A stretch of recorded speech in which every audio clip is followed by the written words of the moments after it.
Iyalah Bu Rasmi, kita harus ini Bu Rasmi, menyampaikan dengan cara-cara yang baik, gitu kan? Benar nggak Bu Rasmi? Bu Ras, Itu ada open cam itu tadi, siapa itu yang open cam? Kaget dia lihat lu, kaget dia. Yesus. Kaget dia. Baik Bu Rasmi, boleh sedikit ya Bang ya, tambahan sedikit dari Dewa ya. maksud dek, saya bikin kopi Baik. dulu. Bikin kopi. Kebetulan Iya, ada iya. Mas Ako di sini. Baik. Bu Rasmi, dari ajaran para nabi ya Bu Rasmi ya, ajaran para nabi. Di zaman Nabi Nuh alaihissalam, ketika di zaman Nabi Nuh itu banyak orang yang menuhankan yang namanya manusia. Karena di zaman Nabi Nuh itu ada 5 pemuda yang dituhankan pada saat itu. Itu dihancurkan sama Nabi Nuh alaihissalam. Di zaman Nabi Ibrahim alaihissalam, Namrud membuat yang namanya patung berhala. Itu pun dihancurkan sama Nabi Ibrahim alaihissalam. Di zaman Nabi Musa alaihissalam, pada saat itu orang-orang sempat yang namanya membuat patung dari sapi. Itu dihancurkan sama Nabi Musa alaihissalam. Di zaman Nabi Muhammad, pada saat itu banyak orang yang menuhankan yang namanya patung-patung. Itu pun dihancurkan oleh baginda Rasulullah SAW. Tapi tiba-tiba di zaman now, yang jelas-jelas di zaman now, malah Yesus dijadikan berhala. Ini terbalik amat sih ajarannya Bu Rasmi.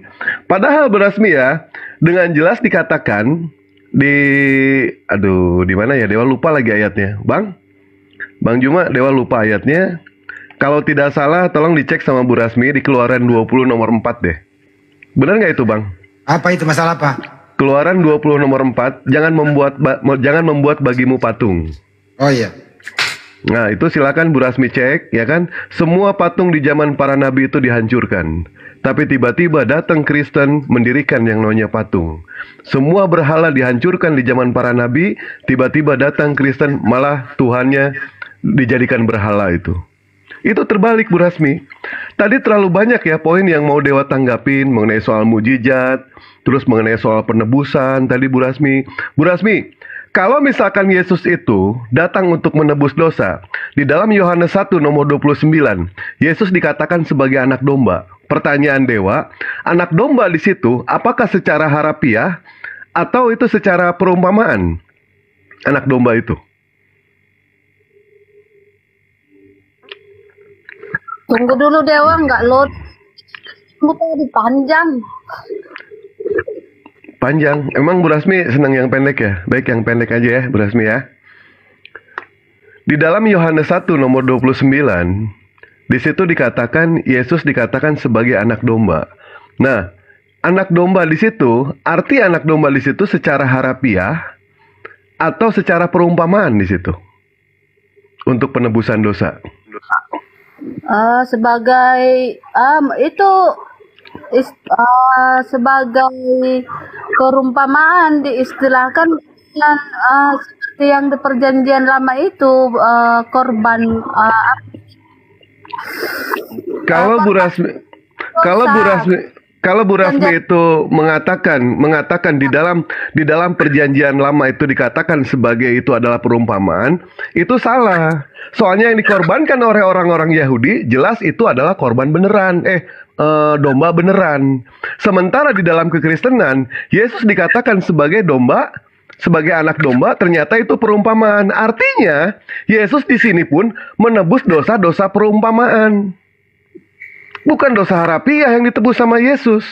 Betul tidak Bang Juma? Kira-kira seperti itu. Bang Jum? kan gini Bang, kan di perjanjian lama kan korban penebusan dosa itu kan itu domba gitu ya kan, dan Gini, dombanya beneran atau dombanya bohong itu? di perjanjian lama beneran, dan di Beneran. Di dalam perjanjian baru dombanya itu. Di dalam perjanjian baru dombanya dikatakan domba beneran atau domba perumpamaan? Kalau di perjanjian baru itu perumpamaan dan itu Yesus sendiri ya. Nah, kena kan? Ternyata ya, Yesus dijadikan sebagai anak domba tebusan itu adalah domba perumpamaan. Artinya, Kristen itu ternyata Yesus hanya menebus dosa-dosa perumpamaan. Pertanyaan saya, dosa perumpamaan itu dosa seperti apa? Karena semua perumpamaan di dalam Kristenan, Tuhannya perumpamaan, agamanya perumpamaan, tebusan perumpamaan, Yesus dikatakan sebagai anak dombanya pun perumpamaan. Nah, artinya Yesus di sini menebus dosa-dosa perumpamaan. Perumpamaan apa dosanya itu? Istilah Bang Bu, perumpamaan beda lagi perumpamaan beda. Kita anak domba yang di perjanjian lama, penebusan dosa itu di perjanjian lama anak domba, dan korban penebusan di perjanjian baru anak domba itu Yesus sendiri gitu. Iya, itu perumpamaan atau bukan? Anak dombanya. Anak dombanya itu Yesus di perjanjian baru. Iya, itu maksudnya perumpamaan atau bukan? Itu benaran. Itu dombanya domba perumpamaan atau bukan? Karena kalau bukan menggantikan anak domba, dia menggantikan anak domba itu. Oh, baik, berarti bukan perumpamaan ya. Kalau misalkan toh bukan perumpamaan, itu artinya Yesus itu adalah anak domba, anak binatang, gitu loh Bu, ya. Coba berpikir secara logika di situ Bu ya. Secara logika berpikir di situ, jangan sampai Bang Karitiang, ya ampun, menggantikan anak ini domba. suaranya putus-putus, suara Dewa apa suara dia yang putus-putus ini?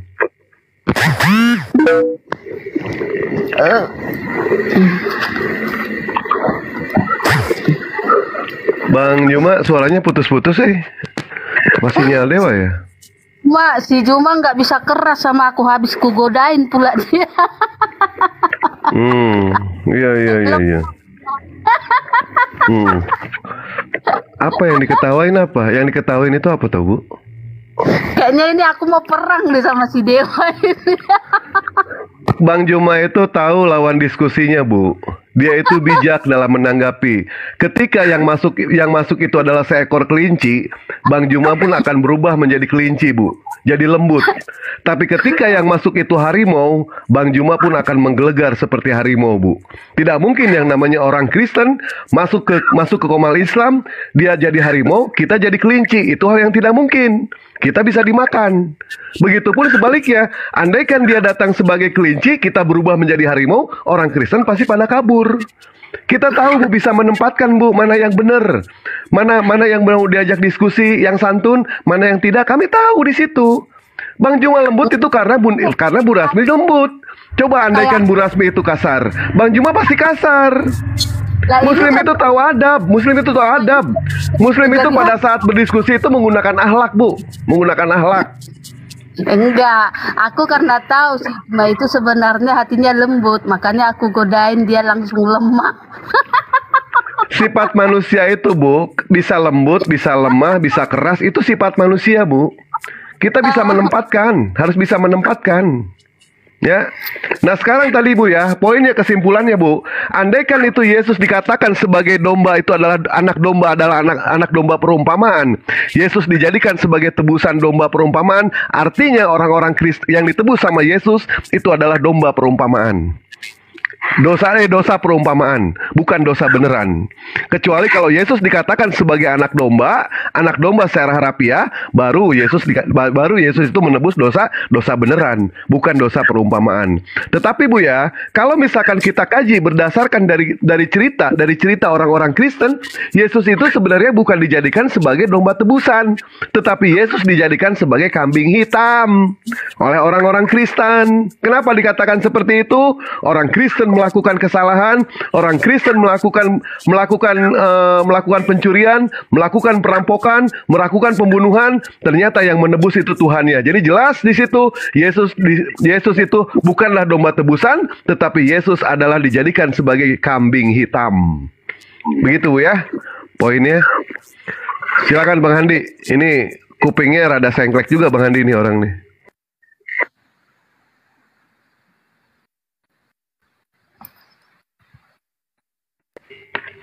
Bang Juma?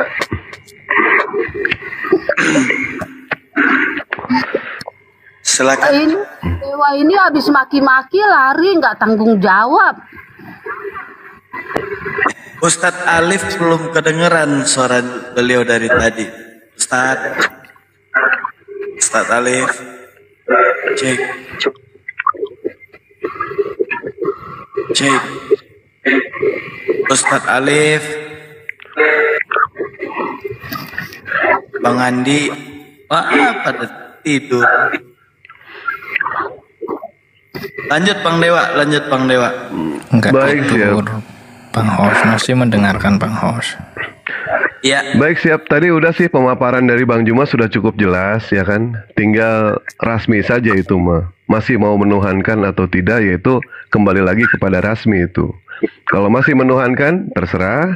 Kalau misalkan dia menggunakan sedikit akalnya, ini kenapa sih ini noise amat sih?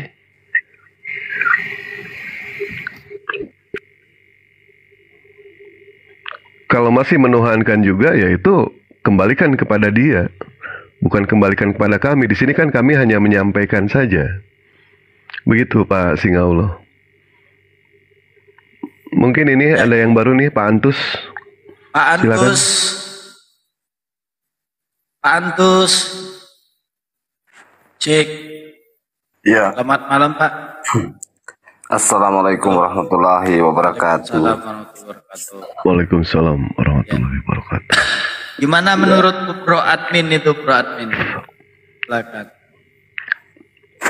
Ya rame juga sih, rame. Aku dengerin dari tadi Bu Rasmi sama Bang Zuma ya. Bang Zuma ngomong panjang, Bu Rasmi paham. Bang Dewa ngomong sedikit nggak paham. Ya itu tergantung hati. Jadi hati Bu Rasmi lagi Tapi ya saya salut sama Bu lagi Rasmi, mantap puber ke 3,5, penjelasannya. Bang Bro. Lagi puber 3,5 itu. Iya, saya salut sama Bu Rasmi. Dari tadi aku nyimak terus kok. Lanjutin Bu Rasmi. Oh Bang Dewa ini ada di Ibrani. Di Ibrani 3, Yesus lebih tinggi dari Musa.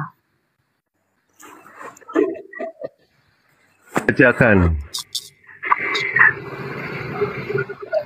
Ini Bang Dewa ini mualaf ya? Mualaf dari lahir. Mualaf dari lahir ya? Mana ada mualaf dari lahir? Berarti bapaknya mualaf. Mualaf dari lahir juga. Gimana mualaf dari lahir? Nanti ayangnya kejar terus. Tapi kalau misalkan kita lihat dari apa namanya? Ibu mengatakan Yesus itu lebih, ini noise amat sih. Mute dulu Bu Rasmi. Andaikan tadi Ibu mengatakan bahwa bahwa Yesus itu lebih tinggi daripada Nabi Musa, justru yang mengadili di situ adalah Nabi Musa. Yesus menyerahkan kepada Nabi Musa. Dan Allah di dalam kekristenan itu ternyata mohon maaf, disebut bodoh itu sama manusia. Ibu buka di dalam 1 Korintus 1 nomor 25. Silakan buka di situ. Ya. Di dalam 1 Korintus 1 nomor 25, di situ dikatakan karena kebodohan Allah itu lebih besar hikmatnya daripada manusia. Jadi ternyata Allah di dalam kekristenan itu lebih bodoh daripada manusia. Apa pantas Tuhan dikatakan seperti itu oleh manusia? Sependek ilmu pengetahuan kami sebagai umat muslim, yang namanya Tuhan itu dipuja, yang namanya Tuhan itu dipuji, yang namanya Tuhan itu dimuliakan, yang namanya Tuhan itu disembah. Tidak mungkin yang namanya Tuhan itu dihinakan. Tidak mungkin yang namanya Tuhan itu dikutuk.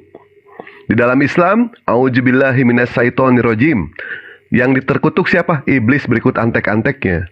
Di dalam kekristenan, terkutuklah orang yang tersalib. Terkutuklah orang yang tersalib. Yesus tersalib. Yesus dikatakan terkutuk di situ. Pantas tidak seperti itu kira-kira? Coba dibuka akalnya sedikit Bu Rasmi ya. akal dibuka, pejamkan mata, pasang handsfree, kencangkan celana dalam Bu Rasmi, takutnya kedodoran nanti. Buset, ini kenceng amat ketawanya ini, ya Allah ya Robi, sakit ini. Coba dipikir lagi sama Bu Rasmi di situ ya. Dan tadi Bang Juma sudah memaparkan panjang kali lebar sama dengan tinggi mengenai soal kematian Yesus, ya kan? Kalau misalkan Tuhan itu, yang jelas yang bisa membangkitkan dan menghidupkan itu hanyalah Tuhan. Kalau Tuhan itu, Tuhan Ibu itu ternyata dibunuh saja, itu perlu bantuan tentara Romawi. Bangkit sendiri tidak bisa, yang ada dibangkitkan. Mestinya dia bisa membunuh dirinya sendiri. Tidak usah perlu bantuan tentara Romawi. Nah ini kan nggak logis seperti itu, Bu. Betul tidak, Bu Darni? Bu Darni lagi.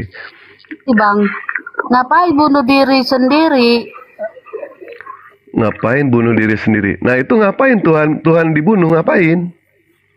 Itu kan untuk menebus dosa umat manusia. Dosa siapa yang ditebus, Bu? Baca di Yehezkiel, tidak ada sama sekali penebusan dosa. Itu adalah doktrin dari bapak-bapak gereja. Tidak ada penebusan. Yesus itu dijadikan sebagai kambing hitam oleh orang-orang Kristen. Bukan dijadikan sebagai penebus dosa. Bahkan Dewa pernah mengatakan beberapa kali ya. Ini kita analogi sederhana loh, Bu. Allah Subhanahu wa Ta'ala mengutus para nabi. Setiap nabi ada yang namanya melakukan kesalahan. Apakah Tuhan yang menebus? Tidak, mereka bertobat. Mereka bertobat semuanya. Nabi Adam alaihissalam memiliki yang namanya kesalahan, bertobat. Nabi Musa alaihissalam, Nabi Musa pernah melakukan kesalahan, Nabi Musa bertobat. Nabi Ibrahim alaihissalam pernah melakukan kesalahan, Nabi Ibrahim alaihissalam bertobat. Tiba-tiba datang orang Kristen, sudah ditebus. Ini yang angkat siapa? Orang Kristen. Yang angkat Tuhan langsung, RT, RW, lurah. Ini gimana Bu Darni ini, nggak jelas ini. Bu Darni lagi, Bu Rasmi, Bu Darni. Ini ikut-ikutan jum-jum nih, jum-jum.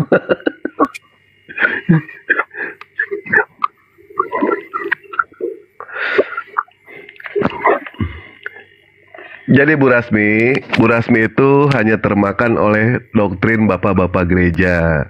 Yang namanya beragama itu harus krisis. Jangan yang namanya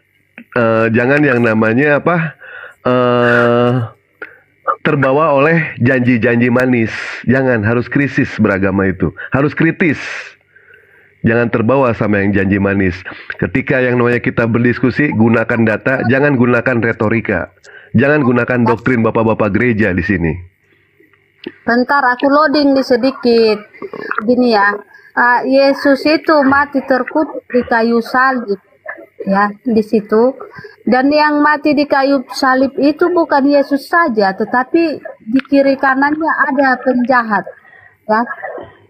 Jadi pada masa itu hukuman kepada orang jahat atau hukuman kepada orang berdosa yaitu mati di kayu salib. Yesus jahat tidak, Bu Rasmi? Yesus jahat atau tidak?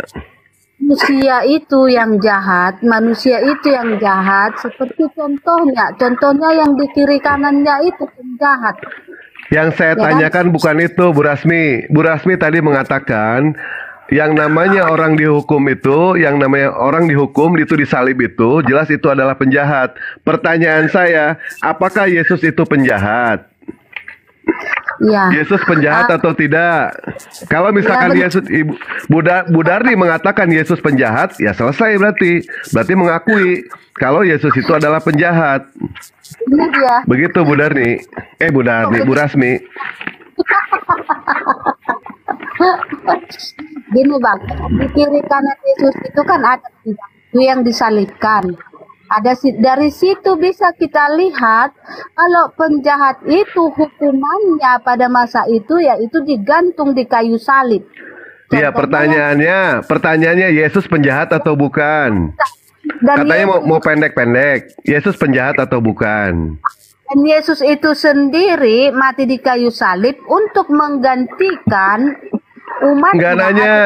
Bu Rasmi, saya nggak nanya itu. Yang saya tanyakan, Yesus itu penjahat atau bukan?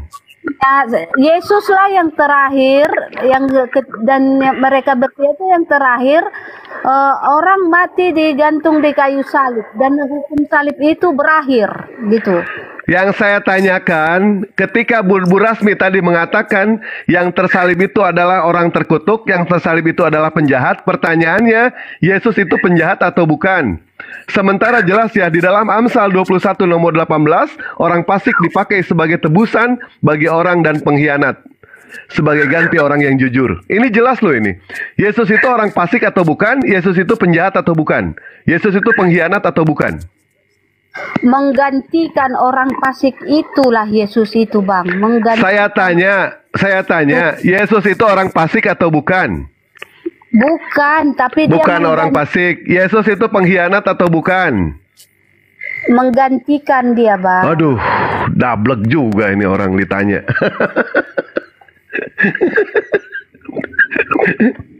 Bang Andi, Bang Alip, terusinlah. Cek. Gurunda sudah monitor kah? Cek. Coba panggil Bang Dewa. Suara Bang Dewa menggelegar gitu.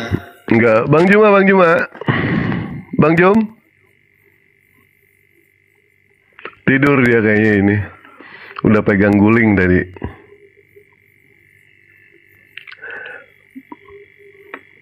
Jelas di situ ya Bu Darni ya. Pernyataan Bu Darni ternyata bertentangan di situ. Bahwa Yesus itu bukanlah pengkhianat, Yesus itu bukanlah orang fasik, dan Yesus itu bukanlah penjahat. Jadi jelas yang disalib di situ bukanlah Yesus, tetapi orang yang diserupakan dengan Yesus. Begitu ya, Bu. Kemana Bu Darni? Kabur. Tinggal ini pro admin satu-satunya. Yuk kita keroyok habis-habisan yuk, Bang. Ya. Kalau dikeroyok kabur juga nih.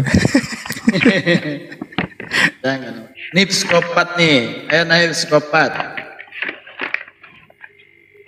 Psikopat ini kalau ada Bang Zuma aja nggak mau naik, nih takut ya.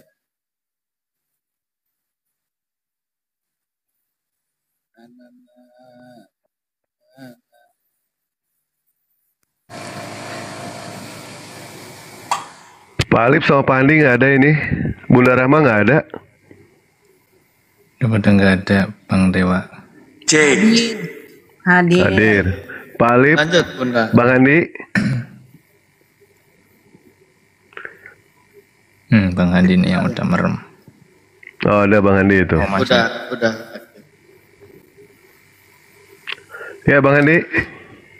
Ya, waktunya juga istirahat kali, udah 1:30. Oh ya sudah. Intinya tadi tuh Bro Admin sudah mengakui, andaikan tidak ada pembunuhan, penyaliban Yesus, mereka nggak ada Tuhannya. Udah itu. Jadi seperti di Roma 19. Purama Bang Dewa, aku boleh tanya sedikit nggak? Udah lama nggak ngobrol juga nih. Sedikit boleh, aja, silakan. Ya. Tadi kan sudah banyak juga nih yang disampaikan sama Bang Sumaya. Ya entah, pokoknya sudah banyak lah intinya waktu sama Bu Rahmi.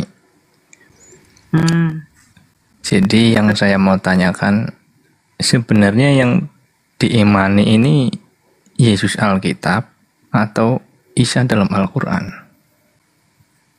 Isa dalam Al-Quran itu sama dengan Yeshua Amasia yang ada di Bible, kalau itu anaknya Bunda Maria. Karena hanya ada satu perempuan ya yang melahirkan di zaman itu tanpa suami. Hanya ada satu loh ya. Jadi Nabi Isa alaihissalam dengan Yeshua Amasia itu sama. Tapi kalau Yesus yang Anda maksud disalib itu ya bukan Nabi Isa itu. Bukan anaknya Maria itu. Sebagaimana tadi yang diterangkan oleh Bang Dewa, ciri-ciri orang yang disalib adalah pengkhianat. Terus gini, kita kan sepakat nih ngomong tokoh yang sama. Itu kira-kira ya. Ya kan sepakat nih ngomong tokoh yang sama, tokohnya satu lah, itu anggaplah ya. Satu. Cuman yang diimani yang diceritakan di Alkitab atau yang diceritakan di Al-Quran gitu loh Mas. Yang di Al-Quran lah. Iya, iya, iya. Al-Quran lah, masa kita mengimani Bible sih sebagai pondasi landasan Bisa beriman kan? dikatakan kalau Yesus Alkitab bukan Isa Al-Quran ya? Ya kan tadi saya jelaskan begitu. Ini kan area diskusi nih. Kenapa biasanya orang kalau dijelaskan itu Bro Admin lebih cepat mengenanya kalau data sendiri yang mereka bawa kita bahas.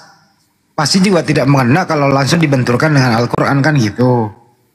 Jadi sekali lagi diulang nih. Kalau yang dimaksud dengan Yeshua Amasia, utusan Tuhan, yaitu Nabi Isa alaihissalam.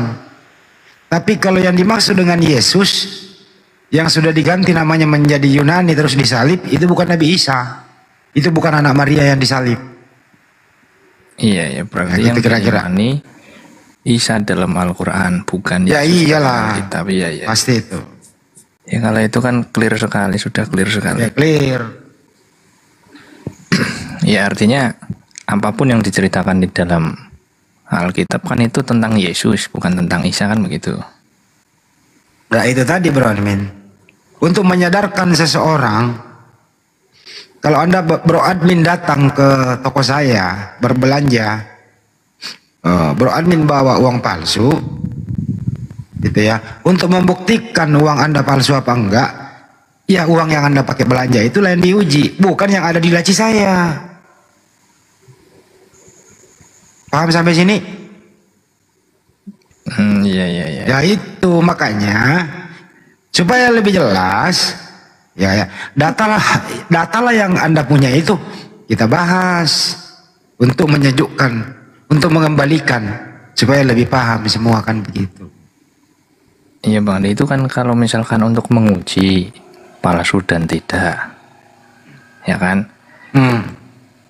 Dan itu kan ada alat ukurnya ya yang asli yang bisa membedakan mana yang asli dan palsu kan begitu. Nah maksud saya ini bukan soal itu, tetapi yang dipercaya sama Bang Handi atau yang diimani umat Islam ini maksudnya itu bukan Yesus di dalam Matius, Markus, Lukas, Yohanes, benar kan? Bisa banyak sebenarnya di Kristen ini ada dua Yesus loh Bro. Ada Yesus, jadi dengerin ya. Ada Yesus anaknya Bunda Maria. Ya, ada seseorang yang dia Yesus kan dikorbankan di salib. Jangan ngarang, tidak seperti itu. Jadi diam dulu deh. Gue nggak ngomong sama lo kan. Sebentar Bang Didi. Aduh, Ya, kau bicara tentang Yesus, kau bicara tentang kami. ini saya ngobrol sama Bro Admin dong, kan bukan Anda dulu.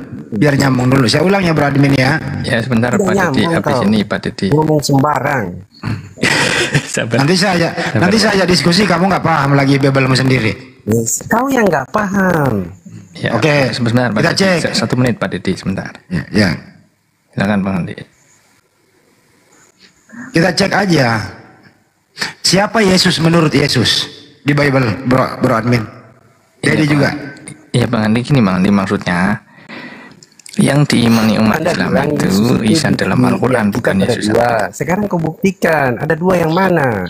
Oke, saya buktikan ya. Lu bicara lompat-lompat kau. Iya, kamu diam. Kamu kan bertanya, buktikan kalau ada dua Yesus. Nah, kalau orang bertanya itu bicara atau diam mendengarkan jawaban? Oke, kita jawab ya. Kenapa ada dua Yesus? Di dalam Bible itu ada Yesus utusan Tuhan, ada Yesus Tuhan. Tidak mungkin utusan Tuhan adalah Tuhan.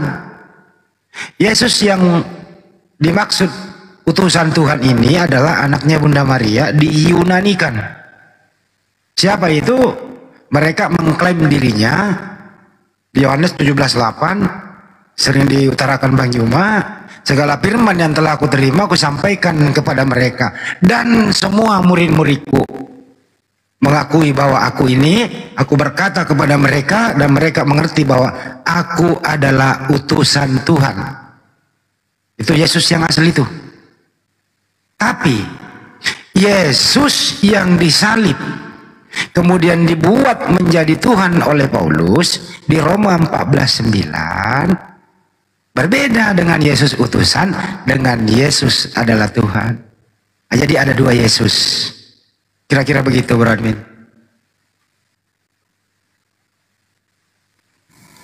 Ya, Ada yang mau membantahnya? Harus punya ilmu, tapi harus punya data bantahnya.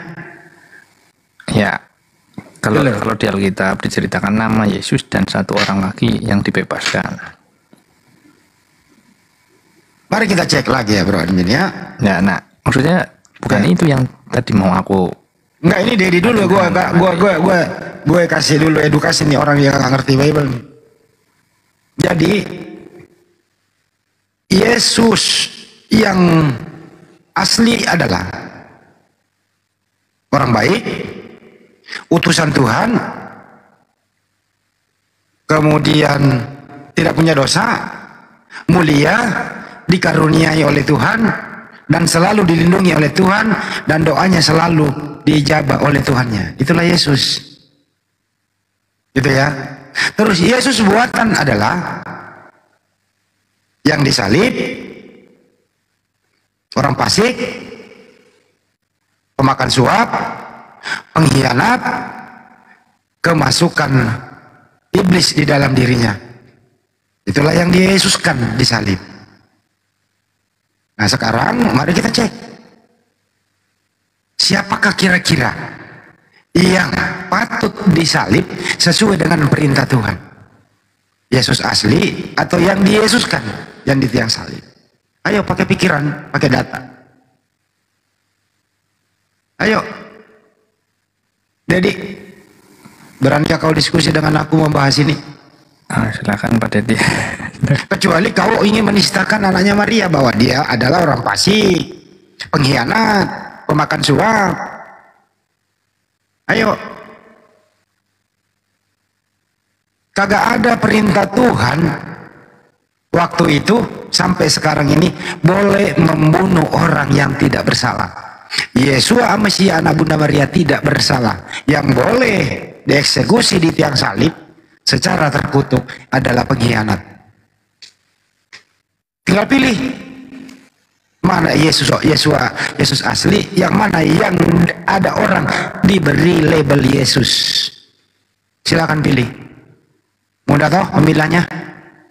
Untuk memilah ini membuat kesimpulan tidak pakai iman, tapi pakai akal sebagai manusia yang masih punya hati nurani. Begitu cara memilahnya. Kaburkan lu. Nggak, jangan berani lawan gua kalau lu gak punya ilmu.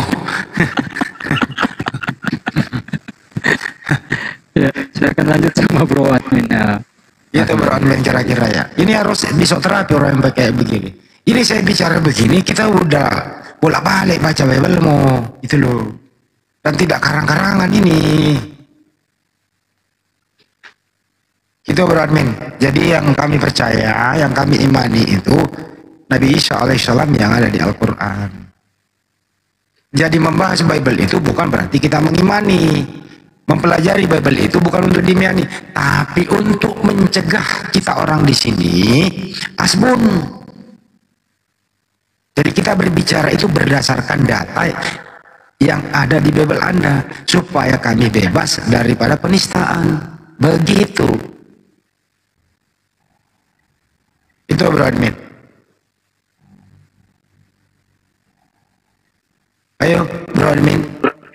Yang satu udah gugur, nggak bisa apa-apa dia. Selamat malam, Assalamualaikum Pak. Palap.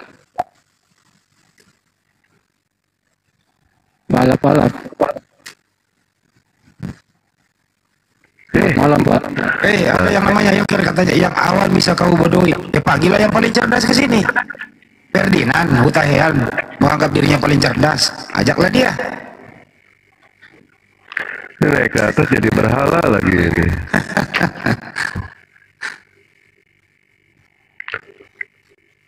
Lapalap.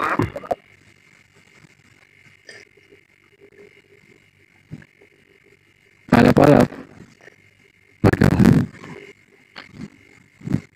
Jadi yang boleh disalib itu sebagaimana di Ulangan 22 ya, nomor 2 ya. Yang boleh disalib itu adalah orang yang banyak dosa, pengkhianat, dan seterusnya. Kami Muslim itu anaknya Bunda Maria itu manusia mulia, orang baik, utusan Tuhan, penyampai firman, tunduk kepada aturan Tuhannya. Itulah yang kami anggap ya. Tapi Kristen ini membalikkan fakta. Orang baik ini harus disalib supaya menjadi Tuhan, menebus dosa. Ya nggak bisa dong, anak kesayangan Bunda Maria lu korbankan kayak begitu. Nggak bisa anak orang lu korbankan, lu jadiin Tuhan menebus dosa, kagak bisa. Karena itu bukan ajaran samawi. Kan perintah Tuhan orang nggak boleh membunuh orang yang tidak bersalah. Itu loh. Akal dikit kenapa sih dibuka gitu? Kenapa harus doktrin maju gitu? Sederhana kok. Kalau Anda baca perintah-perintah Tuhan di dalam kitab Tanah begitu, kitabnya Yudaisme atau Torah itu, Anda boleh baca. Tidak ada perintah Tuhan boleh membunuh orang yang tidak bersalah. Tidak ada satupun. Dan tidak ada satupun nubuatan siapapun di sana untuk membunuh orang yang tidak bersalah di tiang salib untuk menebus dosa. Kagak ada nubuatan itu. Mau Yesaya 53, mau Yesaya 96, mau dimanapun kagak ada hubungannya dengan penyaliban untuk menebus dosa. Kagak ada. Ini hanya doktrin semata yang membuat Anda terpana, karena Anda tidak boleh anti kritik, dan tidak boleh mengkritik pendeta, nggak boleh.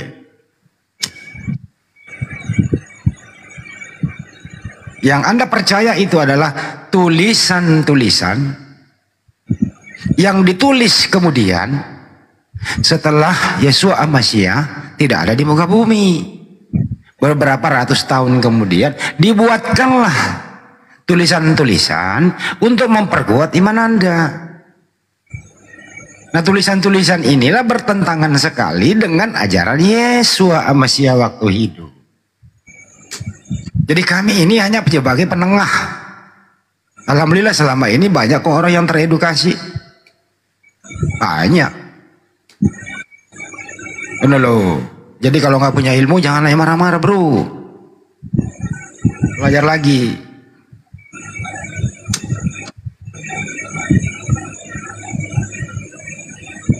Ada lagi yang ngeyel-ngeyel?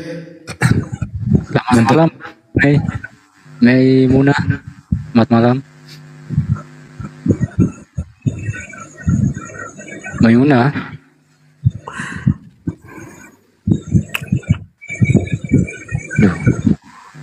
Jadi kalau kita lihat kisah ya, kisah di Bible dan apa yang disampaikan Allah dalam firman-Nya di Al-Quran itu sama-sama. Yesus dikisahkan di dalam Bible dan Nabi Isa dalam Al-Quran itu sama diutus kepada Bani Israel. Kedua sama mengajarkan tauhid, ya, sama-sama mengajarkan tauhid. Dalam Bible kita melihat, mendengar apa kata Yesus. Dengarlah orang Israel, Tuhan Allah kita, Tuhan itu Esa, tunggal atau satu. Dalam Al-Quran pun ada di surah surah Maryam kalau nggak salah ya. Wa innallaha rabbi wa rabbukum fa'budu hadza siratal mustaqim. Sesungguhnya Allah itu Tuhanku dan Tuhanmu. Sembahlah Dia, inilah jalan yang lurus. Mengajarkan tauhid, sama-sama mengajarkan tauhid. Nah, yang lucu itu Yesus menurut perspektif Kristen ini lucu karena Yesus tidak pernah mengajarkan Trinitas. Nah, coba tunjukkan Bro Admin, di mana Yesus dalam Bible itu mengajarkan Trinitas? Bro Admin, silakan. Bro Admin tidur. Gini loh Bunda Rama. Gini loh Bunda, sampai hati kita sebagai orang yang waras dan yang masih berakal sehat. Jadi ini keluar iman dulu nih. Sampai hati kita sebagai orang yang berakal dan masih waras begitu, mengiyakan ya, tunggu ya, gua bersihin dulu ya, sampai hati kita sebagai orang waras dan yang berakal sehat mengiyakan anak kesayangan Bunda Maria, orang soleh, orang baik, tidak punya dosa, mulia, selalu dikaruniai oleh Bapaknya di surga, doanya selalu diijabah, untuk memasukkan dia ke dalam suatu lingkaran atas perbuatan setan, dan eksekutornya adalah penjajah dan otak pelakunya adalah para Yahudi, untuk memasukkan dia atau menaikkan dia di salib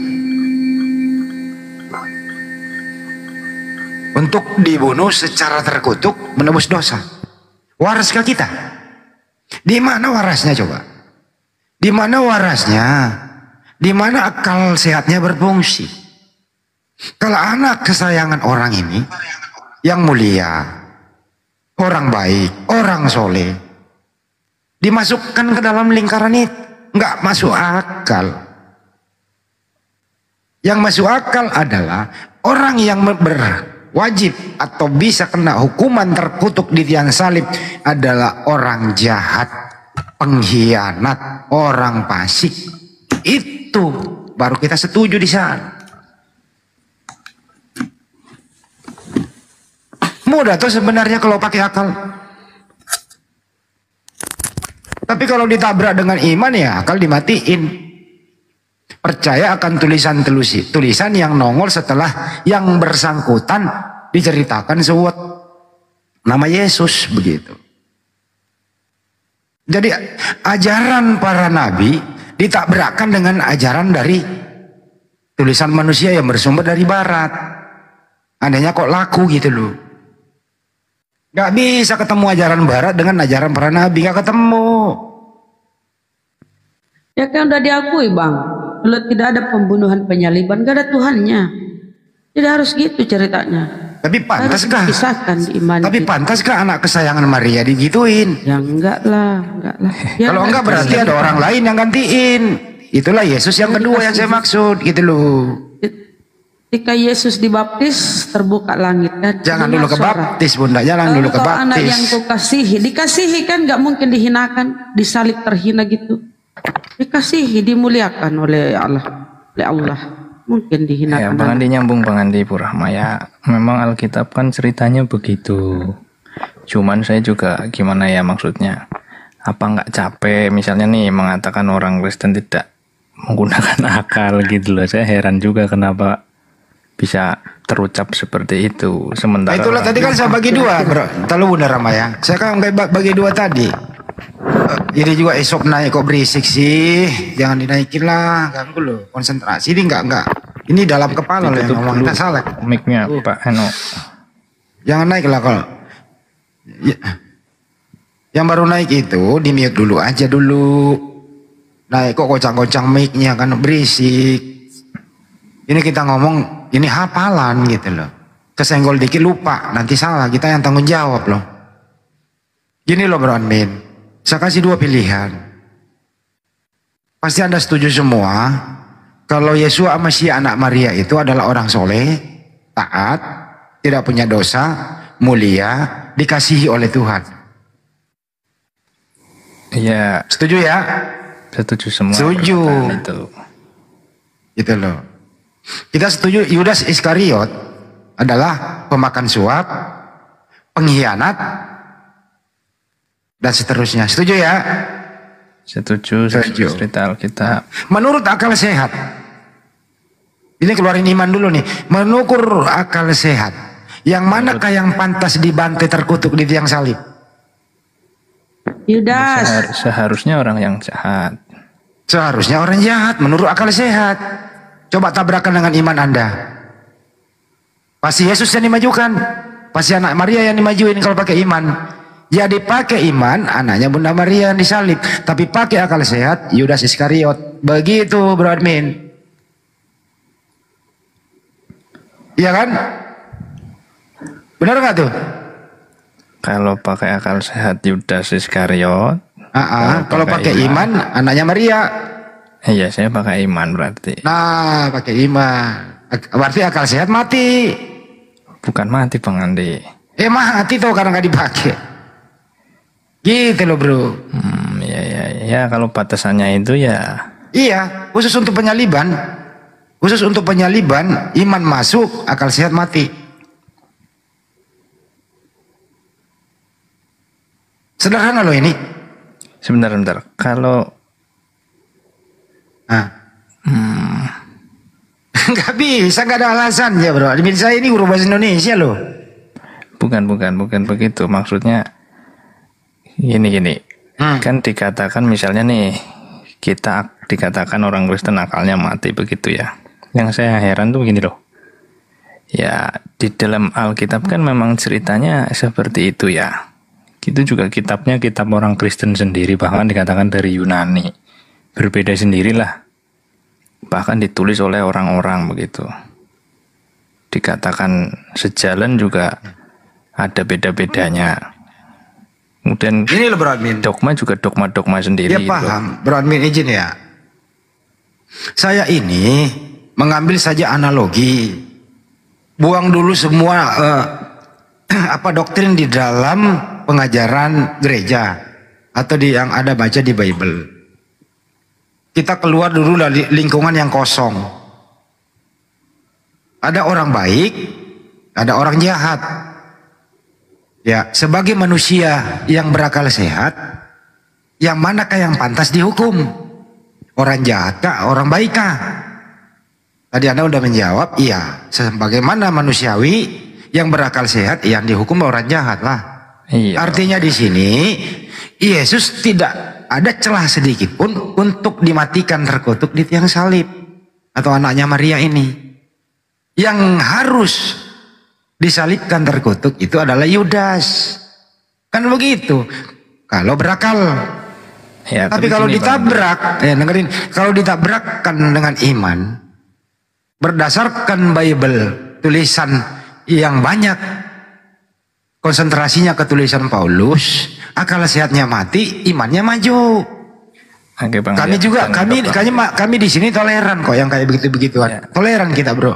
Gitu aku menangkap Bang Andi yang jenengan maksud. Ya, silakan. Harusnya orang jahat memang yang dihukum atau disalib. Tetapi kalau merujuk kepada Yudas, itu juga masih kurang. Akalnya masih kurang nyampe gitu loh. Karena begini, yang jahat kepada Yesus bukan hanya Yudas. Kan begitu, berarti seharusnya semuanya. Tapi kan cuma satu. Cuman satu ciri-ciri orang yang berkhianat kepada Yesus, cuman Yudas. Coba yang menurut jenengan tadi masuk akal, yang disalib orang jahat atau orang baik? Seharusnya. Kan orang jahat. Yesus nggak pantas karena tidak ada kejahatan. Justru orang yang berbuat jahat kepada Yesus yang harusnya dihukum. Yang berbuat jahat bukan hanya Yudas. Kalau begitu kita simpulkan dulu satu, bahwa bukan anak Maria yang disalib karena dia orang baik. Nah, sekarang kita masuk ke siapa ya sebenarnya yang disalib? Yudas kah? Tommy kah? Si Tony kah? Si Alek kah? Kan gitu ya. Jadi kalau enggak gini bro, kita putuskan dulu. Kita putuskan dulu, bukan anak Maria Yesus Al-Masih yang disalib. Nah sekarang keputusan Alkitab, Yesuslah yang memang disalib karena mengganti. Ya kalau Yesus yang disalib, berarti Yesus itu orang fasik. Enggak, karena orang jahat kan makan suap. Mau? Enggak, karena ajarannya kan mau. Anak Maria digituin. Enggak, di Alkitab kan mengajarkan tentang serba salah kan? Dosa atau pengampunan dosa. Kedua, itu sebagai melanggar perintah Tuhan loh. Nggak boleh kata Tuhan tuh nggak boleh membunuh orang yang tidak bersalah loh. Gitu bukan, tetapi benar-benar ada wujud nyata. Tapi nggak boleh kata perintah Tuhan nggak boleh bunuh. Berarti kata perintah Tuhan. Bro Almin, perintah Tuhan tidak boleh membunuh orang yang tidak bersalah loh.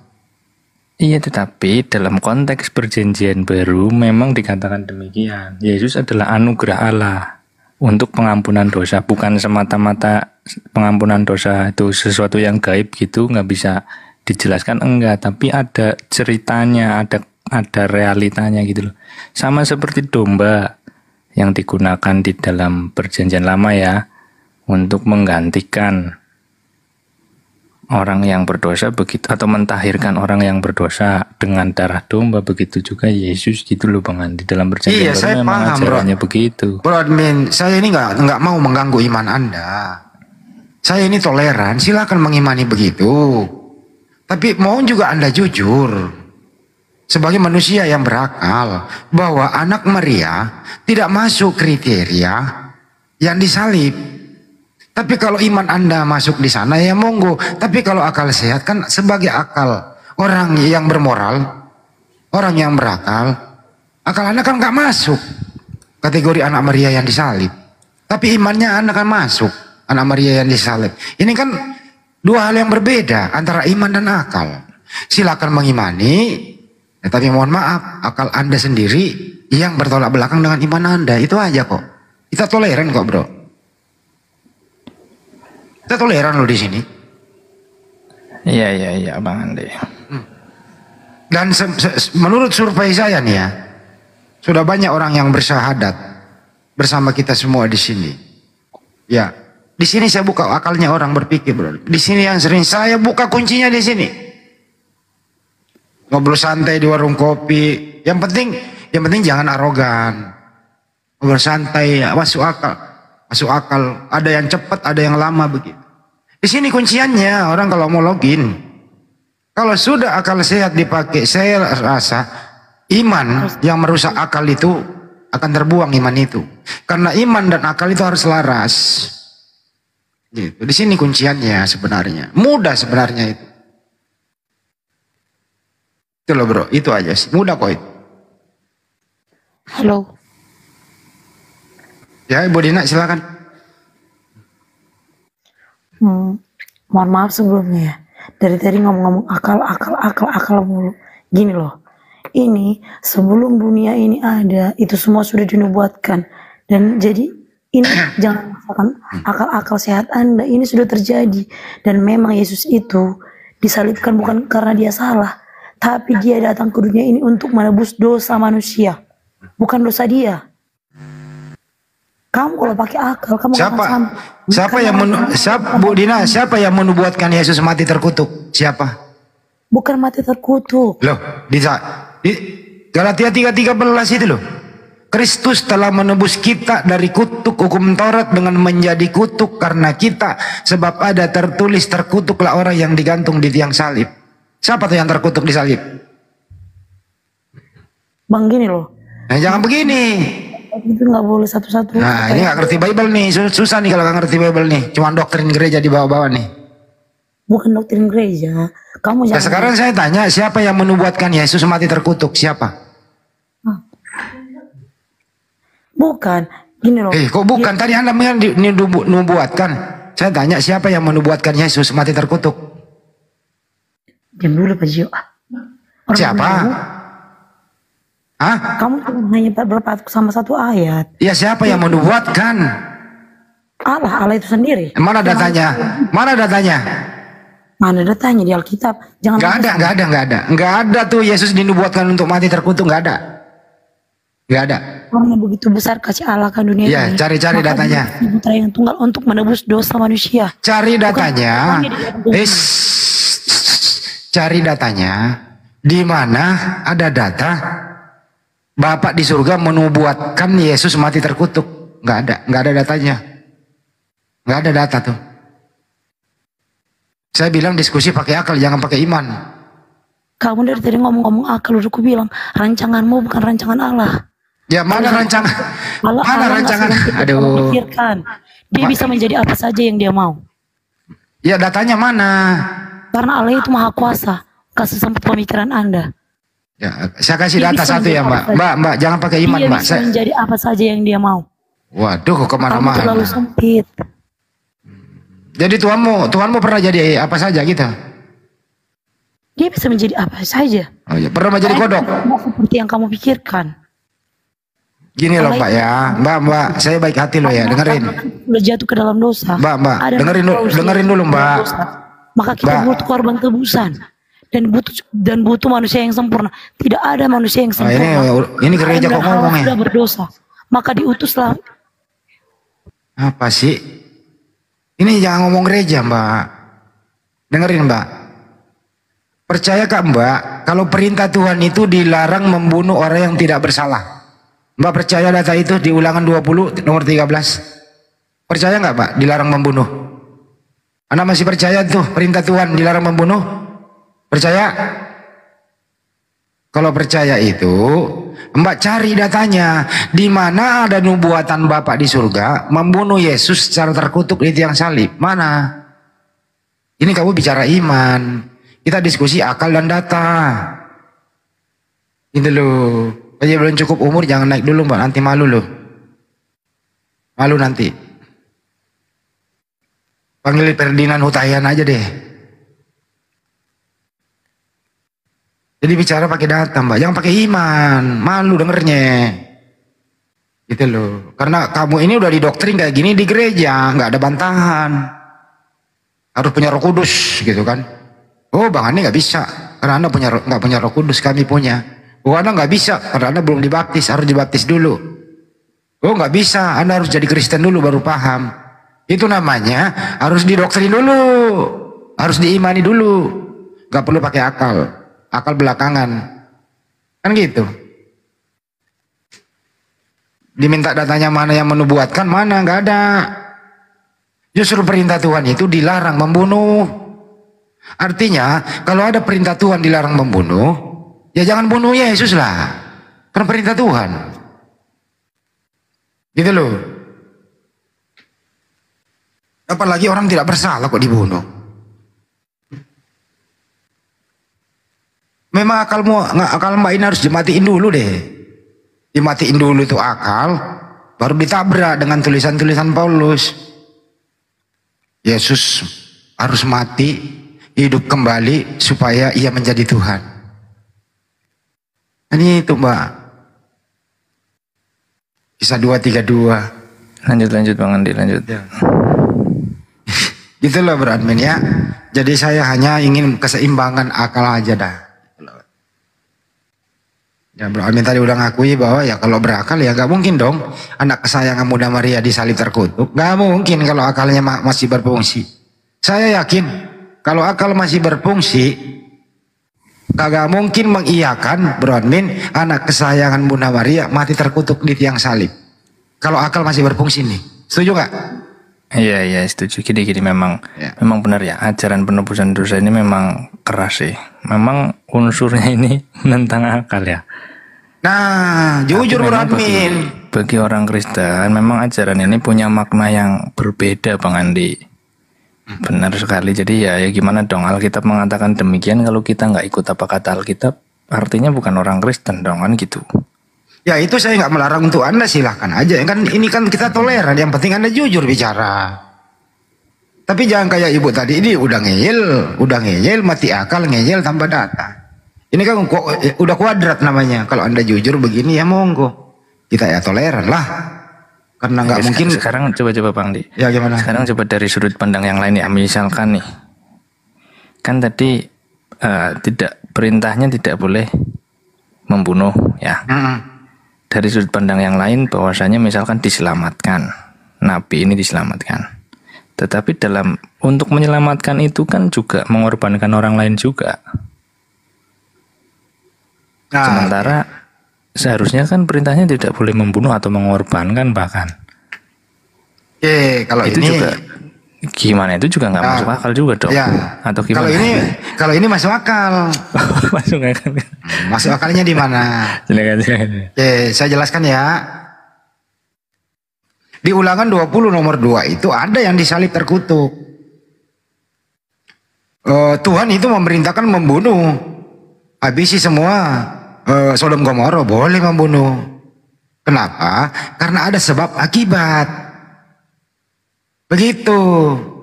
Bahtera Nuh boleh ditumpas bagi orang yang tidak beriman. Karena udah diberi peringatan masih ngeyel, boleh Tuhan memberikan peringatan.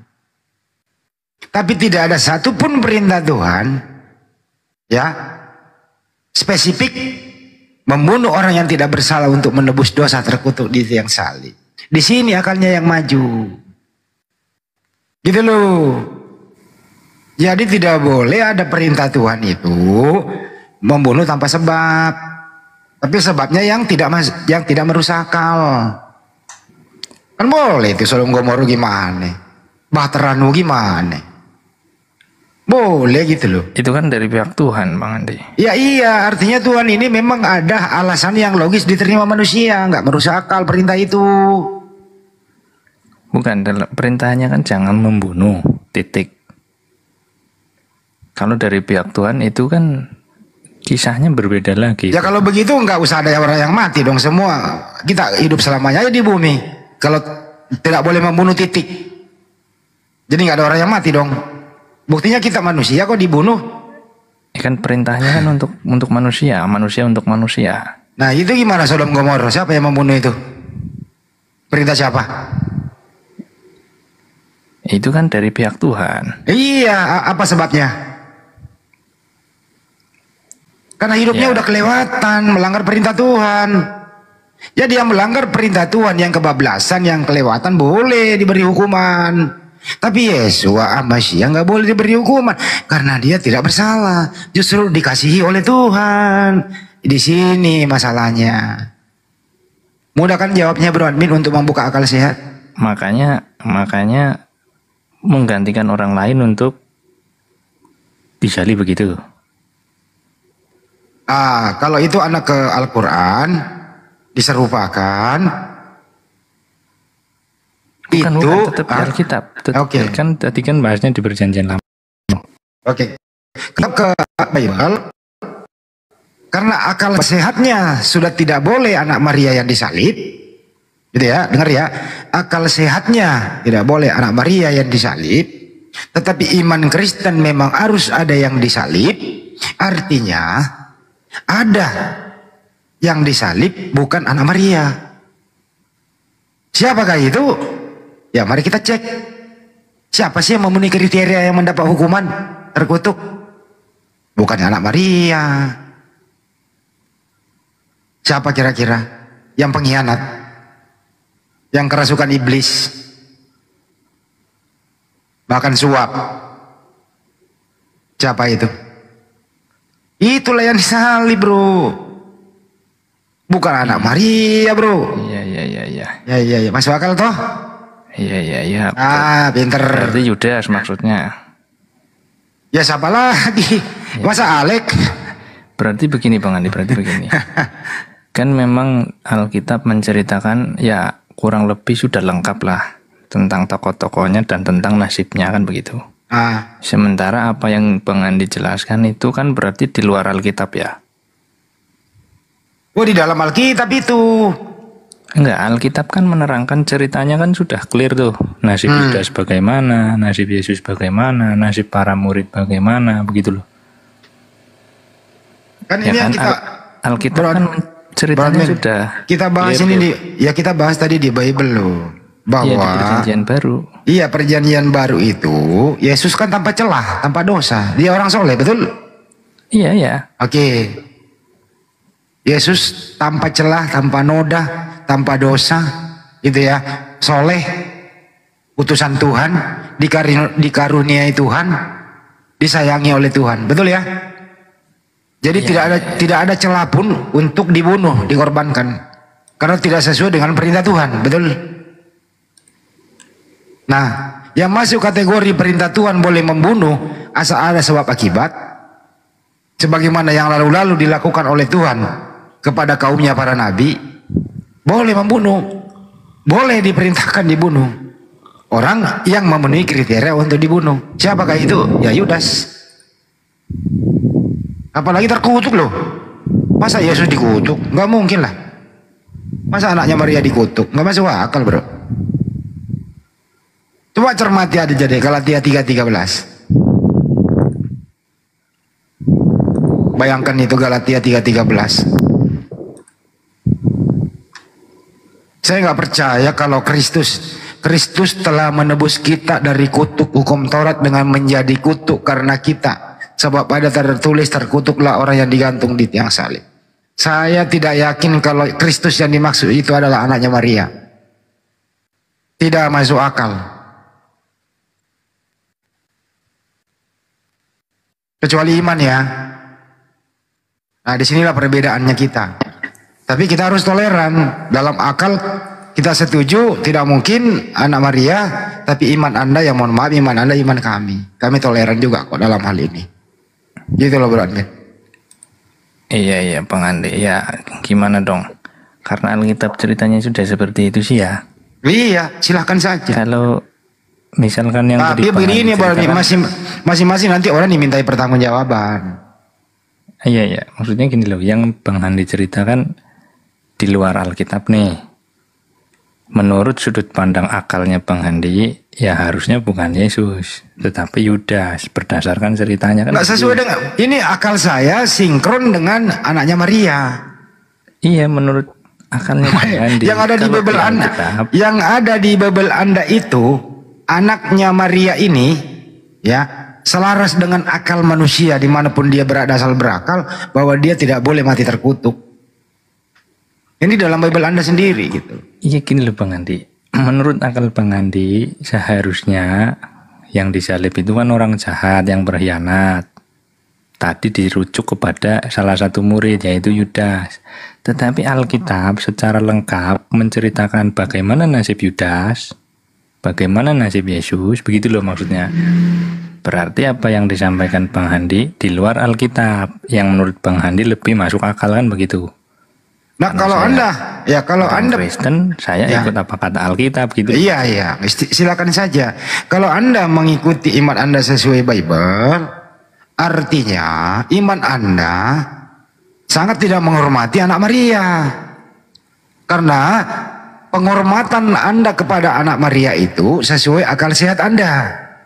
Tapi iman Anda menabrak penghormatan akal sehat Anda kepada anak Maria agar dia mati terkutuk. Jadi di sisi lain akal sehat Anda menghormati anak Maria, di sisi lain akal atau iman Anda menabrak akal sehat Anda yang beriman tadi itu. Jadi ada dua nih sebenarnya bercabang di dalam diri Anda nih, Bro Admin. Satu, jujur mengatakan akal sehat tidak mungkin anak Maria mati terkutuk, tapi iman Anda menabraknya, harus anak Maria mati terkutuk karena iman. Itu kan ada mendua sebenarnya dalam diri Anda ini mendua. Enggak Bang, ini sebenarnya bukan tidak masuk akal sih. Karena di dalam akal manusia itu sudah tertanam yang namanya adil. Ya kan, siapa bersalah dia dihukum kan begitu. Ya di mana adilnya? Yesus tidak bersalah kok. Iya, sebenarnya bukan tidak masuk akal, memang tidak adil. Tetapi Alkitab ceritanya sudah demikian. Ya udah saya bilang silahkan percaya Bible Anda dengan iman, tapi akal Anda melawan itu iman Anda. Jadi menurut Bang Andi tidak masuk akal atau tidak adil? Tidak adil dan tidak masuk akal. Kalau tidak masuk akal kan benar-benar murni tidak. Kalau sudah tidak adil itu sudah tidak masuk akal. Ya kedua kesinambungan tidak masuk akal dan tidak adil. Tidak adil lah rasanya kita. Ya, sebagai manusia yang berakal.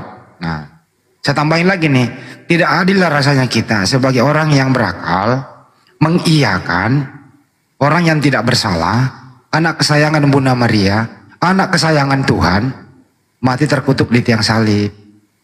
Tapi saya memaklumi, saya toleran iman Anda mengimani itu. Monggo-monggo saja. Mudah toh?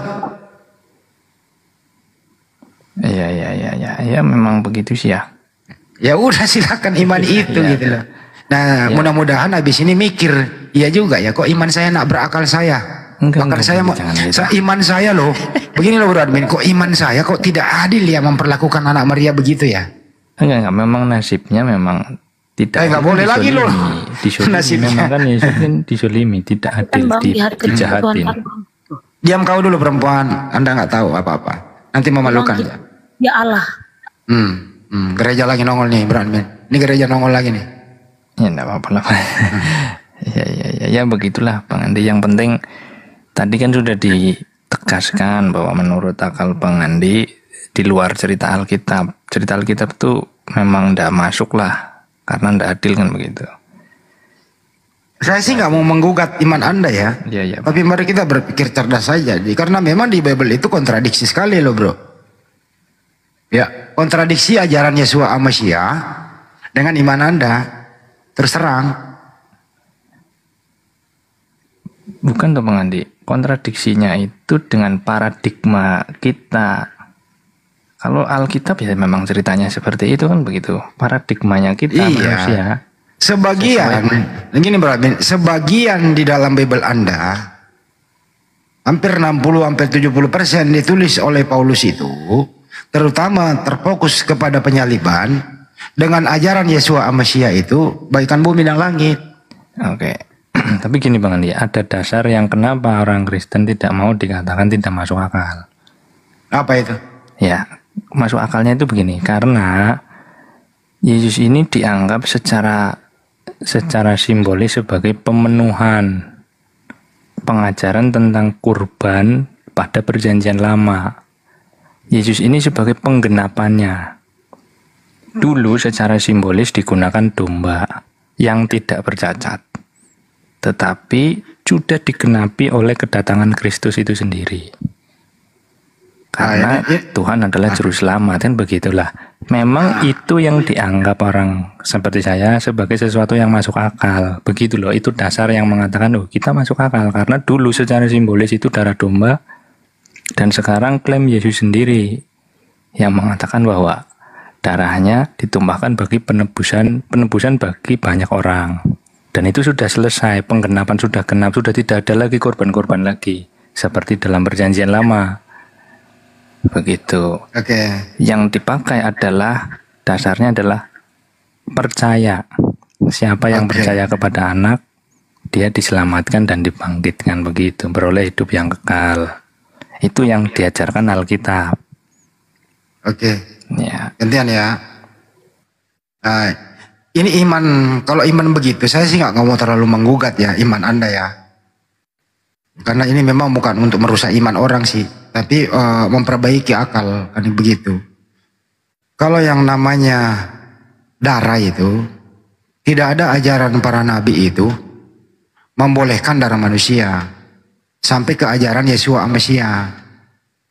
Di sana itu darah hewan, domba. Tapi datang ajaran barat yang dibawa oleh penjajah ini, sebelum adanya Anda semua ini, penjajah yang menjajah negaranya Yesus itu ya, budayanya yang begini. Apa budayanya pagan Romawi itu adalah darah manusia yang harus dikorbankan. Jadi ajaran para penjajah ini, Romawi ini begitu, menabrak ajaran-ajaran para nabi. Anehnya lagi Anda imani kan gitu. Sekali lagi saya ulang, tidak ada perintah Bapa di surga atau yang mengutus Yesus atau mengutus para nabi untuk mengorbankan anak orang atau darah manusia sebagai penebus dosa, nggak ada. Yang ada adalah lembu jantan, kotorannya haruslah kau bakar di luar kemah, itulah penebus dosa. Jadi nggak ada. Dari mana asal usul ini adalah darah manusia atau ada manusia yang dikorbankan? Ajaran yang dibawa oleh penjajah. Siapa? Romawi yang menjajah negaranya Yesua Amasia. Ini yang berkembang. Makanya teman-teman Kristen mohon maaf ya bro Admin, ajaran Anda itu tidak sinkron dengan ajaran para nabi, tapi sinkron banget dengan pagan-pagan Yunani. Muncullah yang demikian, penebusan dosa, darah manusia, adalah Tritunggal, segala macam, gitu loh. Jadi mohon maaf bro admin, iman Anda itu bukan bersumber dari tempat lahirnya Yesus Amasia. Tapi ajaran Anda itu bersumber dari negara penjajah yang membunuh Yudas ini di tiang salib dari Roma. Ini ajaran sudah lama berakar di sana. Kira-kira begitu penjelasannya Bro Admin. Tapi iman Anda ya monggo. Tapi mari pakai akal. Kira-kira masuk akal nggak sih? Kalau ada darah hewan, kenapa masih harus darah anak orang sih? Kan gitu Bro Admin. Iya, Bang Andi. Kalau dikatakan tidak sejalan dengan ajaran para nabi ya, memang waktu sebelum kedatangan Yesus yang dijadikan penebus, pengganti atau persembahan itu untuk pengganti nyawa, pengganti darah itu ya memang darah binatang, dan itu dilakukan dari dari sisi manusianya, dari kitanya, bahkan diwakili oleh imam dari suku Lewi kan begitu ya. Tapi kalau perjanjian baru ya memang klaimnya Yesus sendiri yang mengatakan demikian Bang Andi. Iya ini loh, Yesua Amasiya waktu hidup tidak pernah melakukan apa yang ada di iman Anda. Mestinya kalau Yesua Amasiya sebagai panutan, Yesus pernah melakukan itu. Melakukannya apa Bang Andi? Ya melakukan bagaimana menebus dosa dengan darah manusia. Kan gak ada. Justru orang yang mengajarkan bagaimana supaya dosa ini tidak banyak oleh kaumnya Yesua Amasiya, ikuti dia. Bagaimana cara supaya terlepas dari dosa? Kagak perlu pakai embel-embel kata Yesus. Apa itu? Hidup yang kekal ini bahwa mereka mengenal Engkau satu-satunya Tuhan yang benar, mengenal Yesus yang telah Engkau utus. Nah kalau nggak mau berdosa ikuti ajaran Yesus saja. Liturgi, kebiasaan Yesua Amasiya waktu mengajar nggak pernah melakukan sebagaimana iman Anda sekarang. Yesua Amasiya takluk sama hukum Taurat, tidak ada satu titik pun dihapus. Mereka berdoa langsung kepada Tuhannya kalau ada membuat kesalahan, kagak perlu pakai darah manusia. Nah setelah Yesua Amasiya nggak ada di muka bumi, barulah dibuatkan hal-hal demikian. Bahkan kan di kanon dipilah-pilih. Kenapa Yesus di Bible 13-29 hilang? Apa sengaja dihilangkan? Coba kalau ini ada semua, Anda tidak akan menjadi Kristen. Makanya dikanonkan yang mana yang cocok dengan ajaran penjajah Romawi ini. Dikanonlah di sana. Di mana dikanon? Anda tahu tempatnya dikanon dan siapa yang mengkanon Bible itu? Di kanon itu dibuat ini surat Yesua Amasiya udah nggak ada di muka bumi bro. Jadi Yesua Amasiya tidak mengenal perjanjian baru. Ya itu masalahnya gini. Orang Kristen mengenal Yesus melalui perjanjian baru. Justru kalau mau mengenal Yesua Amasiya itu yang melalui perjanjian lama lah. Perjanjian lama tidak ada ceritanya Bang Andi. Justru itu. Makanya Yunani ini kan di luar dari sistem. Di luar dari sistem toh. Yesua Amasiya memang mengajarkan pakai Yunani. Yesua Amasiya memang ada PB di zaman dia nggak ada kan. Dia kan taat hukum Taurat dia. Iya tapi orang-orang Romawi di luar Yahudi dengan bahasa yang berbeda ada. Makanya waktu disalib itu kan di papan ditulis ada 3 bahasa tuh. Waktu di atas kayu. Itulah yang saya maksud Bro Admin. Makanya di Bible Anda itu berbahasa Yunani, bahasanya penjajah. Ya, bahasa yang menjajah negaranya Yesua Amasiya waktu hidup. Iya lah, tapi kan itu sumber satu-satunya Bang Andi. Ya silakan saja, tapi akui jujur lah. Jujur bahwa ya kami memang Bible kami Yunani.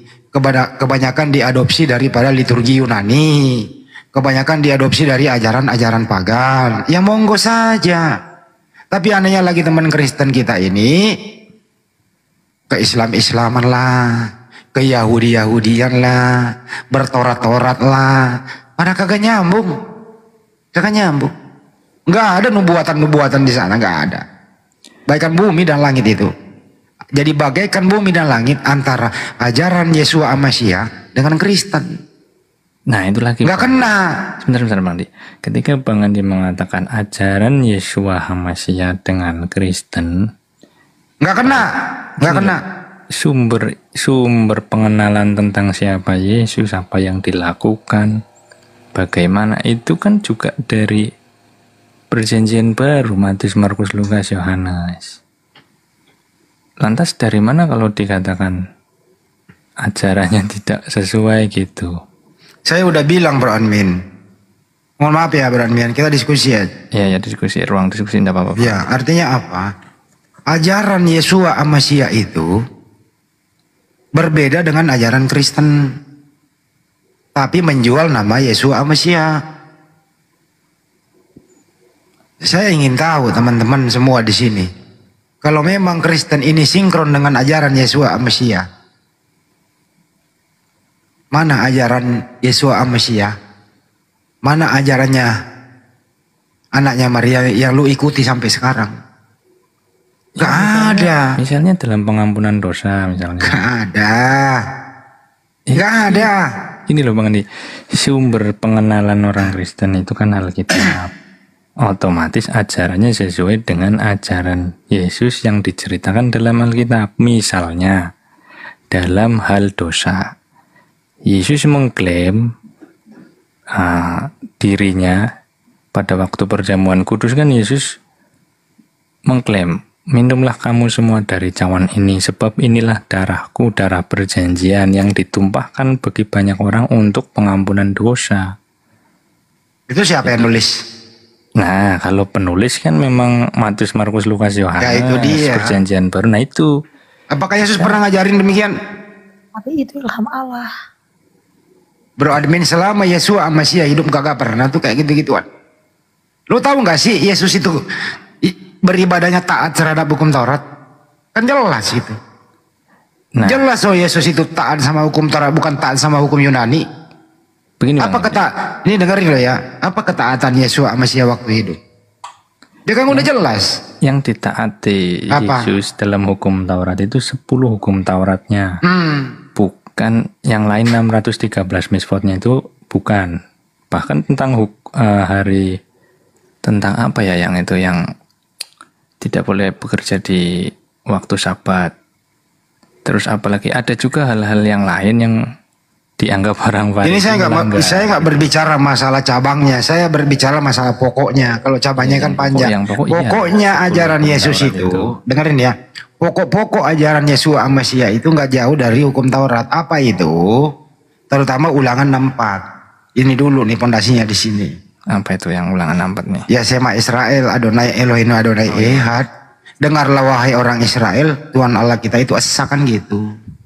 Tuhan, nah bagaimana? Sebentar dulu. Bagaimana kau hanya mengucapkan saja? Yesus praktekin. Bagaimana cara Yesus praktekinnya? Ya ke sinagog. Bagaimana caranya? Beribadah di dalam. Menghadap kemana? Menghadap bait suci. Iya betul. Mengangkat tangan ke atas, meminta doa kepada Tuhannya. Apalagi Yesua Amasya yang dia lakukan? Ya bersuci, disunat, tidak makan babi. Nah, apakah Kristen mengikuti kayak gini-gini? Kagak. Kenapa? Yesus berkata di Matius 4 kalau nggak salah 8-10, tak satu titik pun, satu iota pun dihapus dari hukum Taurat. Kata Yesus kan begitu. Datang Paulus, Efesus 2 nomor 15. Dengan matinya ia sebagai manusia, ia telah membatalkan seluruh perintah, ketetapan hukum Taurat itu.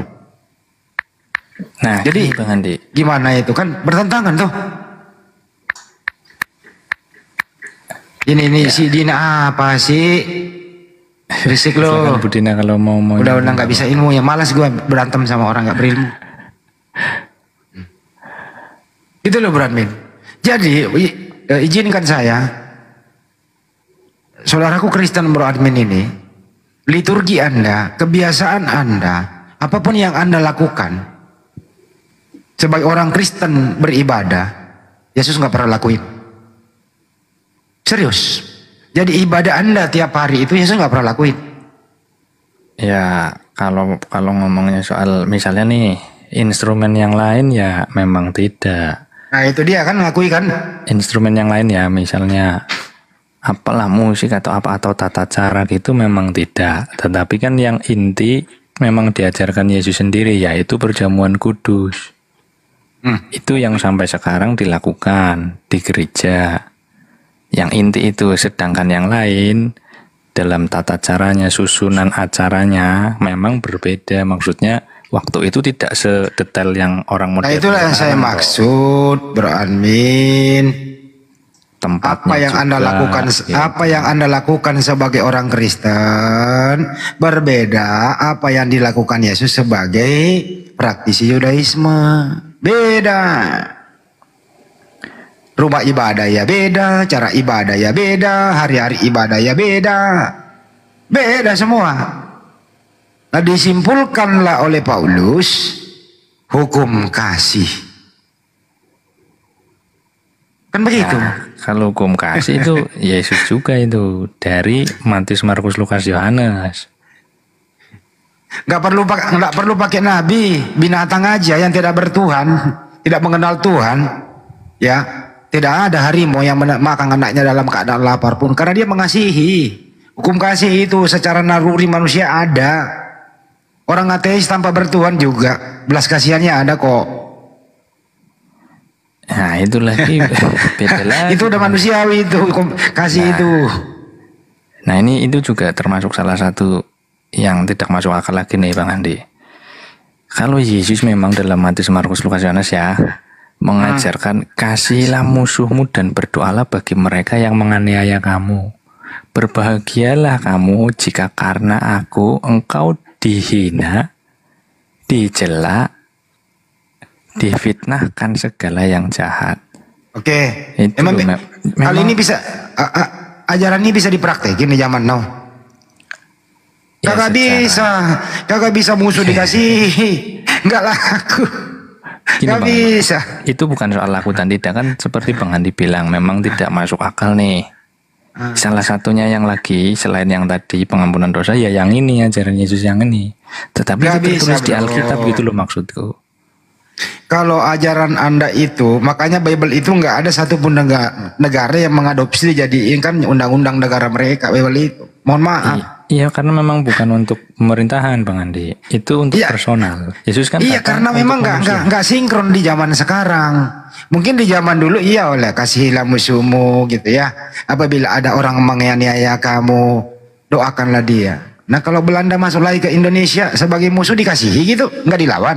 Bukan. Jadi yang Yesus ajarkan itu untuk personal atau pribadi. Nggak bisa. Untuk pemerintah, Yesus bilang, gambar siapa di dalam uang ini? Gambar Kaisar. Berikan apa yang menjadi hak Kaisar, berikan kepada Kaisar apa yang menjadi hak Kaisar, dan berikan kepada Allah apa yang menjadi hak Allah. Yesus tidak pernah mengenal Kaisar. Yesus tidak pernah hormat kepada Kaisar. Kagak ada itu. Gak ada. Nah iya, kagak ada ajaran Yesus itu. Kagak ada. Dengerin Bro Admin. Ajaran Yesus kagak pernah menyinggung Kaisar. Justru Kaisar ingin membunuhnya kok. Gimana caranya suruh mengabdi kepada Kaisar? Ini ajaran penjajah kok. Bukan Bang Andi, maksudnya di Alkitab dituliskan seperti itu. Ya silakan saja. Itu gitu loh. Silakan saja. Tapi apapun itu bertentangan dengan ajaran Yesus Mesias dan ditelan oleh zaman. Tidak sinkron lagi dengan zaman sekarang. Kalau yang dimaksud kasihilah musuhmu, tampar pipi kiri, kasih pipi kanan. Kasihilah musuhmu apabila dia menganiaya kamu, doakanlah dia. Kagak bisa musuh didoain, musuh itu dilawan. Dengan cara apa melawan musuh itu? Dengan cara terukur. Sebagaimana manusiawi gitu loh. Ada musuh datang ke rumah, rampok malam-malam, musuh. Bagaimana cara melawannya? Lu sanggup aja duel, nggak sanggup le telepon polisi. Tapi masa kalau ada musuh datang ke rumah malam-malam, kasihilah musuhmu. Iya, dia mempreteli anakmu ya. Tanggung anak saya, masih ada ibu saya, masih ada istri saya. Dia nyolong mobil, masih ada motor, ambil semua. Masa musuh digituin? Itu bukan mengasihi musuh kalau gitu Bang Andi. Ya kasihilah musuh lu. Itu bukan mengasihi musuh. Mengasihi musuh itu artinya apa sulit. Ya? Sulit. Enggak, bukan begitu. Jadi mengutamakan pengampunan, bukan soal kemudian kita membiarkan ya. Misalnya nih ada kejadian terus kita membiarkan, gitu bukan seperti itu. Pembelaan diri tetap diperbolehkan. Ya kalau begitu musuh nggak dikasih, melawan namanya. Makanya Pembelaan kalau diri, batasnya itu pembelaan nggak diri Bang Andi. nggak ada ajaran di Bible itu untuk membela diri, nggak ada. Pasrah kok, pasrah, pasrah. Itu kan ajaran kasihlah musuhmu, tampar pipi kiri kasih pipi kanan kan gitu. Ini terlalu lembut, nggak bisa dipakai gitu loh, Bro Admin. Apa sih musuh kok dikasihi gitu loh? Ya itu dia ya. Nggak bisa musuh dikasih, serius. Nah, itu Musuh itu maksudnya- lawan. Ya Gitu makanya itu yang membedakan juga, itu salah satu yang tidak. Nah itu masuk dia, akal juga. makanya saya bilang bertentangan dengan ajaran Yesus Masih Enggak Bang Andi, justru ajaran Yesus di dalam Alkitab gitu loh maksud saya. Secara akal manusia ya itu nggak masuk akal itu, masa ya. Sebenarnya bukan nggak masuk akal sih, itu tidak lumrah, bukan tidak masuk akal ya. Ya makanya saya bilang ajaran di Bible itu tidak sinkron dengan zaman sekarang. Makanya Bible kan saya bilang di Roma aja sumber dari segala sumber Biblemu itu yang berbahasa Yunani, apa Bible dijadikan sebagai fondasi negara mereka? Kagak. Ya, habis Itali kalau dia pakai Bible dalam dasar negaranya. Coba lihat negara-negara Islam pakai Al-Quran sebagai sumber dari segala sumber. Kita sebagai umat Islam sumber dari segala sumber hukum. Maju negara itu. Karena Al-Quran itu nggak pernah ditelan oleh zaman. Justru zaman ini selalu kok sinkron dengan yang adanya di Al-Quran begitu. Jadi buatan sepintar-pintar manusia membuat suatu artikel apapun itu tidak pernah akan abadi, selalu ditelan oleh zaman. Karena bukan bersumber dari yang mengetahui segalanya. Allah Subhanahu wa taala menciptakan alam semesta, menurunkanlah di dalam Al-Qur'an. Dia yang menciptakan alam semesta. Allah Subhanahu wa taala sendiri yang memberitahu kepada Nabi bahwa alam tuh begini loh. Di dalam laut ada api loh. Dan seterusnya. Jadi pembuatnya sendiri yang memberitahu, jadi nggak ada kelirunya. Bang Andi jangan bawa ke Al-Quran. Enggak, ini sebagai perbandingan saja. Enggak boleh, pelanggaran. Itu loh maksudnya. Ya kalau Bible memberitahu, dengerin dulu Bro Admin. Bible memberitahu Anda. Begini loh. Siapa yang buat? Penulis toh? Penulis, betul. Penulis info dari mana? Ya menurut mereka kan penelitian toh. Masih sinkron di zaman no? Ya kagak di dalam zaman. Ini sinkron Bang. Ini yang tadi ya. Ini sebagai aku ini ya, karena orang Kristen jadi memang harus sesuai Alkitab Bang Andi.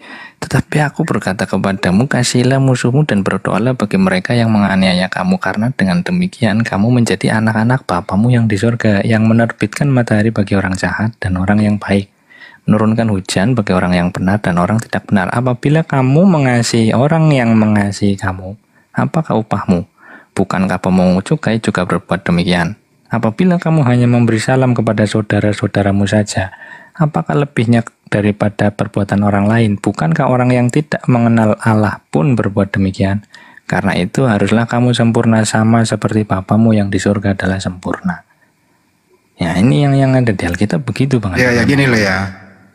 Kalau penjabaran itu kasihilah musuhmu, berdoalah, ampunilah mereka. Soalnya begini, dalam implementasi kehidupan sehari-hari, kita memang itu disarankan untuk saling memaafkan. Pemaaf artinya nggak boleh dendam kepada siapapun.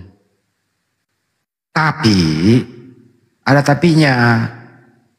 Tapinya adalah siapa yang berbuat, dia berani bertanggung jawab. Kalau ada orang yang membuat kerusakan di muka bumi, merusak kebun kita, merusak properti kita, gitu ya, pribadinya mungkin kita bisa memaafkan dia, mungkin karena dia lalai. Tapi efek dari ini semua harus ada hukum yang menjeratnya, supaya ada efek jerah di sana. Kalau ini yang terus dipakai di Biblemu ini, tidak ada edukasi, hanya pengampunan, kasihi, tidak ada efek jerahnya. Makanya saya bilang ini nggak bisa dijadiin undang-undang, nggak bisa gitu loh. Kenapa? Ya penjara ya kosong. Nggak usah buat penjara, nggak usah ada sipir kalau Bible dipakai itu. Kenapa? Orang berbuat salah ya dikasih aja, diampuni, langsung selesai. Kalau berdasarkan, kalau kita mau anggap ini sebagai kuhab ya, kitab undang-undang di negara kita, ya nggak usah ada sipir, nggak usah ada polisi, nggak usah ada jaksa. Kenapa? Ya tinggal ada orang berbuat jahat ya, ampuni langsung, kasih dia. Jadi nggak ada edukasi efek jerahnya di sana. Nah kalau makanya tidak ada satupun negara di dunia ini mengadopsi ini gitu. Kacau negara ini gitu. Itu loh Bro Admin, kacau negara ini kalau ini dipakai. Nah makanya tadi Anda udah jujur, ya memang berdasarkan penelitian sih. Ya, khusus memang Anda harus konsumsi sendiri, tidak boleh dibawa ke area publik. Ngomong-ngomong saja kalau itu, kita nggak mengganggu kok privasi Anda dalam beriman ya. Toleran kok kita hal-hal yang kayak beginian. Gitu Bro Admin. Ya oke Bang Andi. Ya gitu aja wis. Silakan Budi.